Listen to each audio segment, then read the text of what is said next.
I regularly listen to your contemplation, bringing expectation to an end, to help with incessant imagined future discussions and arguments I have, mostly with work, people I love, or staunchly religious relatives.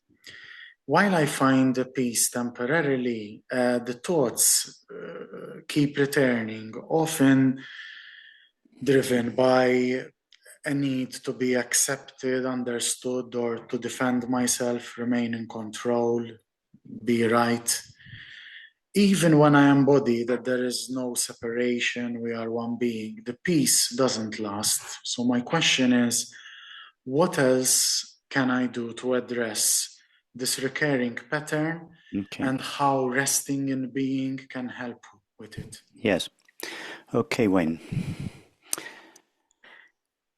The reason why resting in being can help with this is that the more deeply you rest in being, the more deeply you realize that the fact of being or being aware is who you essentially are. And it is already at peace and needs nothing from experience. Part of your difficulty, and you express this, is that you want to be understood, you want to be loved, you want to be recognized, you want to be acknowledged, and so on. And so your engagement with others is trying to, you need something from them. And you get frustrated if your staunchly religious family don't understand your non-dual perspective or something like that. Why do you get frustrated? Because you feel that you as a person need their understanding, their love, their recognition, their approval. And this keeps you working at them, trying to persuade them, trying to convince them, trying to make them understand. But you don't need their recognition. You don't need their approval. You don't need their acknowledgement. You don't even need their love. Why? Because you have recognized that your being is already fulfilled, already at peace. And that's where your identity is. You don't derive your identity from anybody else's approval or recognition. So you begin to feel a sort of self-sufficiency in yourself. When I say you don't need anything from other people, I don't mean to imply that you therefore cut off relations from them. Not at all. It actually liberates your relationships with other people. Your relationships with other people will improve because you're not subtly demanding something from them.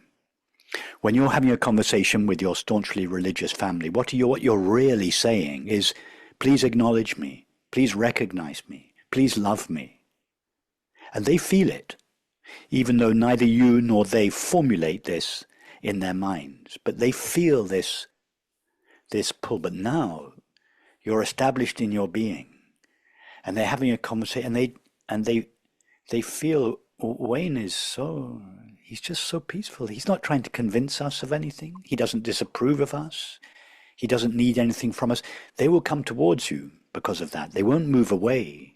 They move away because they feel the subtle demand in your conversation.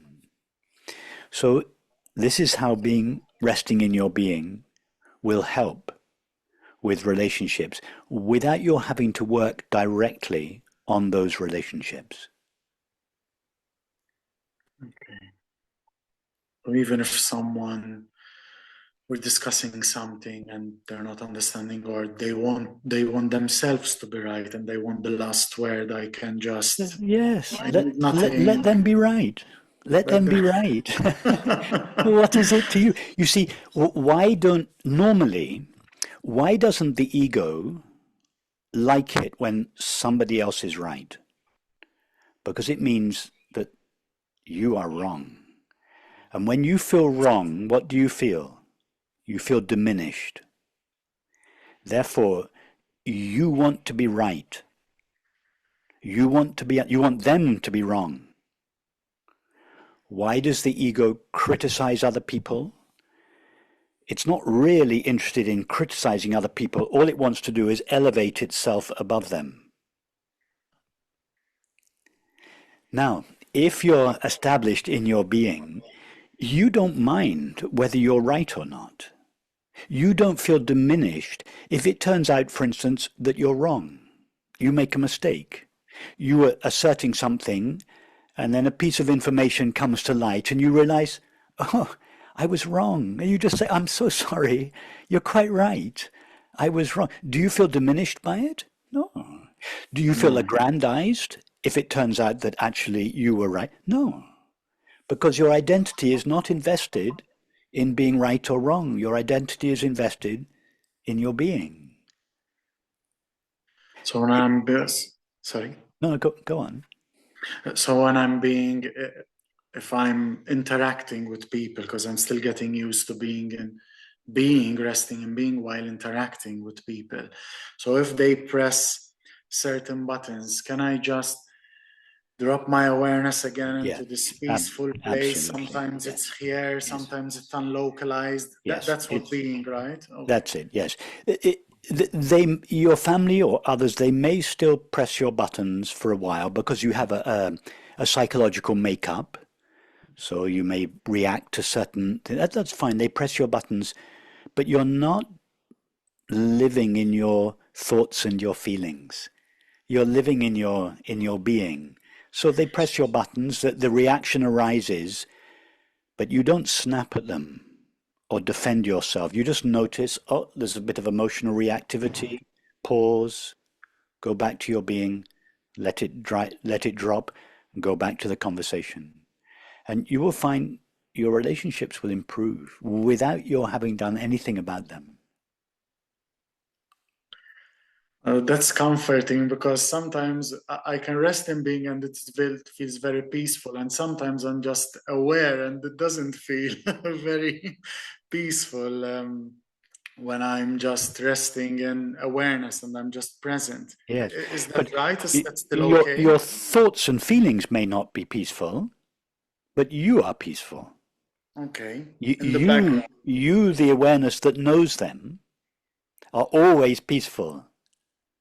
You're like the sun, just shining quietly on whatever is taking place on the earth, the battles, the volcanoes, everything. Yeah, you're just like you're the sun of awareness, just illuminating the content of your experience, or always at peace.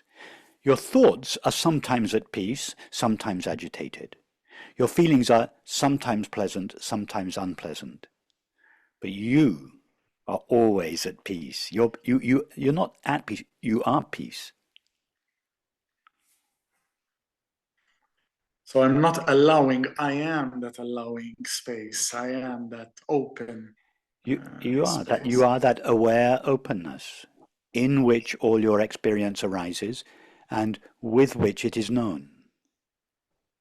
Just be there. Just live there. Be that. I will. I am. And now when you look forward to going back to see your family, to testing this out, you look forward to Christmas Day with your family.